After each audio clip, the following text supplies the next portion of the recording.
Emmanuel Macron dénonce des frappes inacceptables au Proche-Orient. L'armée israélienne a bombardé la banlieue sud de Beyrouth, un bastion du Hezbollah, après avoir reçu des tirs de roquettes vers son territoire. 3 personnes sont mortes, 18 blessés.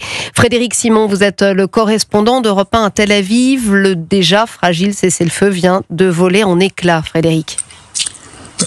Oui, alors on peut en effet affirmer que c'est le cas, mais les Israéliens comptent sur la faiblesse du Hezbollah pour éviter le scénario d'une escalade. Ses capacités militaires y ont été considérablement amoindries au cours des mois de la guerre qui l'opposait à Tsahal. L'autre élément nouveau, c'est la relative stabilisation politique au Liban. Le gouvernement en place à Beyrouth sait d'ailleurs qu'il doit se désolidariser de la milice chiite s'il veut consolider son pouvoir. C'est donc aux dirigeants libanais, au moins autant qu'au Hezbollah lui-même, qui est adressé le message constitué par ces frappes aériennes sur Beyrouth. Les premières depuis novembre dernier. Leur cible, un bâtiment servant d'entrepôt de drones à la milice chiite dans son bastion du sud de la capitale libanaise.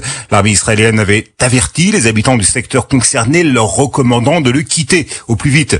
Auparavant, d'autres objectifs liés au Hezbollah, mais cette fois dans le sud du Liban, avaient été pris pour cible. Ces frappes et celles de Beyrouth constituent une riposte aux tirs de roquettes effectués ce matin depuis le Liban vers le territoire israélien. L'un des 2 projectiles s'est abattu en territoire libanais, l'autre a été intercepté par la défense antiaérienne.